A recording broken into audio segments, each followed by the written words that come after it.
жаман эле жыл болот экен. Чычкандын өзүнүн ошондой немеси бар экен да.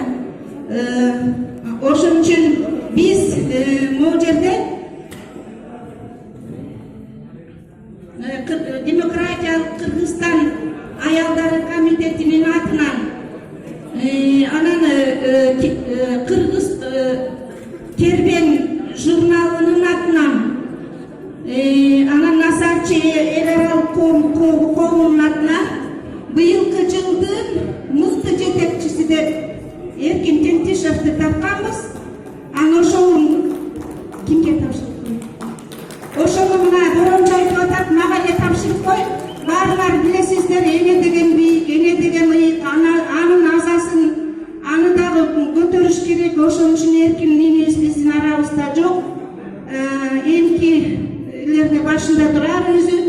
Ошондо да бу жерде чаянын төрагасы турат деп мырза жана башка эмнелерибиз баары ошол жерде турат. Кудайдын ушунусуна шүгүр.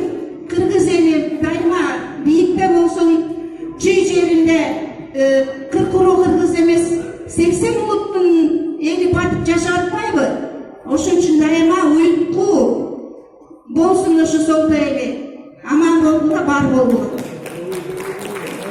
Жылдын мыкты жетекчиси деп Эркин Тентишевди таптык. Ошонун дипломун тапшырам, анан жана жылдын мыкты инсаны деген медалды тапшырам. Мына сөйөткө тартып атат. Эжекебизге бир кол чаап коюңуздар, мынакей күбөлүк медалдын күбөлүгү бар экен өзүнчө. Аны мен эртең алып барып берем. Медалды кол чаап коюңуздар. Аябай өзгөчө жасалган медал экен.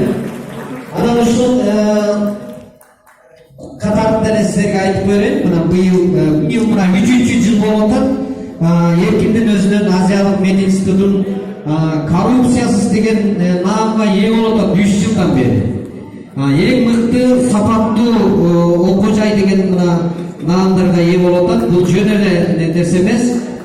Биринчи ошол текшерип келгендер кантип эле ушул биздин учурда коррупциясы жок окуу жай болсун деп таң калып келишти эле. Кийин өздөрү окуу жайды аралап көргөндөн кийин, өздөрү текшерип көргөндөн кийин кайра ошо текшерип келген комиссия өздөрү коррупциясыз окуу жай деген мына ошондой наам берип кетишти. Бул дагы сиздердин солто элдин бир өзүнчө сыймыгы десек болот. Эркиндин мына ошондой таза жол менен илим билимди, сапаттуу билимдин мына ушундай өнүктүрүп атат. Дагы кол чаап коерсиздер анда Эркин